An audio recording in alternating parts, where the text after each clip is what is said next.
In my last video, I was talking about one of the most important relationships, the relationship that we have with ourselves. And today, we're widening that out a little bit because that relationship with ourselves doesn't exist in isolation. It moves with you into conversations, into interactions, the things that you do in the world. Things can happen quite quickly here in our interactions with other human beings. Someone says something or doesn't say something, a comment is made that feels slightly off, a moment where what you gave wasn't fully seen, maybe something highly reactive, maybe you lost your temper.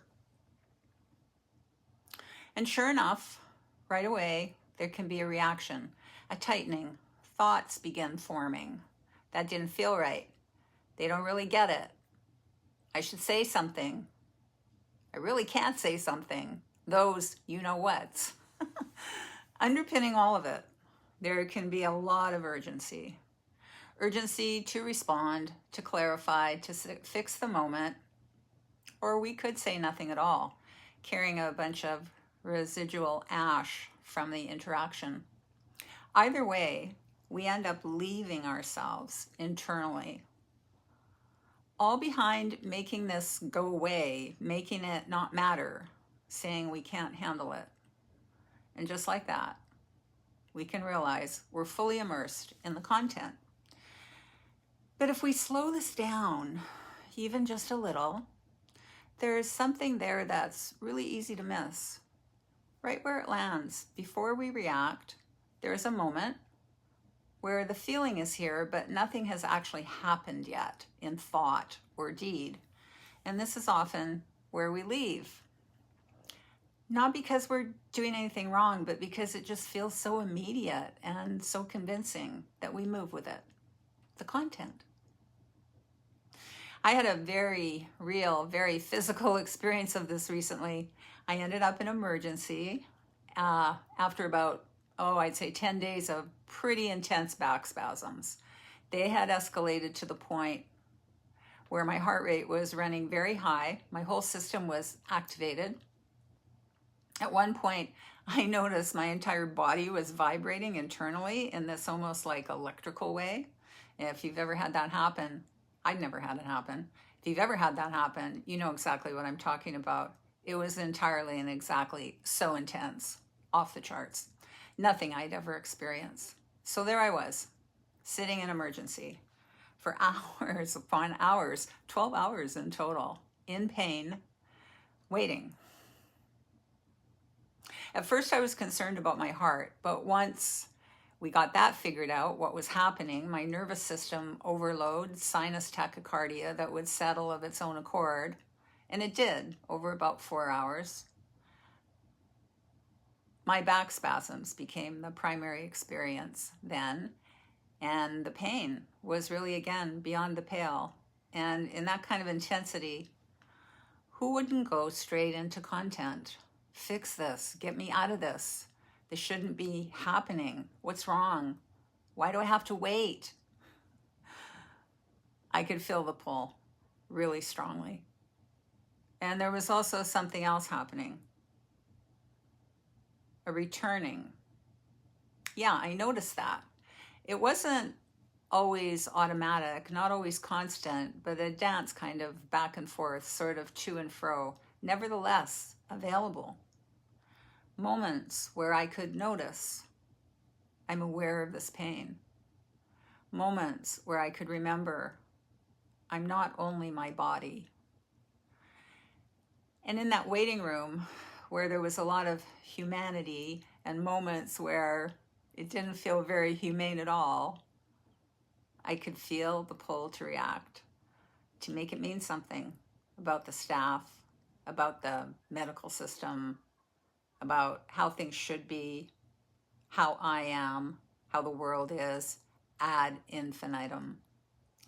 And again, there was that moment right before going fully into it, to being consumed in the content. There was a moment where I stayed with myself, where I didn't leave myself. Sometimes I got carried by the content, but I always seemed to come back to a larger picture, to the understanding that this system is under strain, that people are doing what they can, and that there's more here than just my immediate experience of my mind's interpretation of things.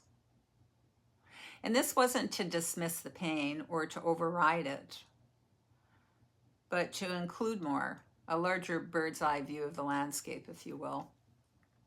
From up in the sky perspectives widen, become more all-encompassing. And that's the difference. Content tends to narrow. Context widens and is inclusive. When we're in physical pain or emotional pain or relational pain, the pull into content is incredibly strong. But what if even there, you don't have to leave yourself? Not to fix things, not to move past it, but just to stay, to feel what's there, and also know there is awareness with it, of it, surrounding it.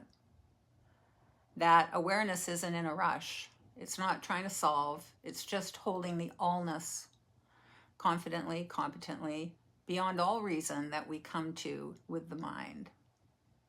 This is context, conscious awareness, right in the middle of very real life. It's not a science degree. You don't need one.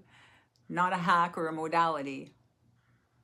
So whether this shows up in a conversation, in a relationship, or sitting in a hospital waiting room in the middle of the night, see if there's even the smallest space where you don't have to move right away, where you don't have to suppress what you feel, and where you don't have to act on it either.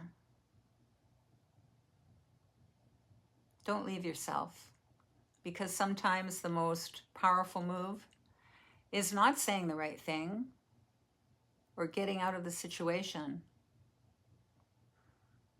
It's staying. The space of conscious awareness, it isn't fragile. It's not prone to breaking. It's well and beyond all of that.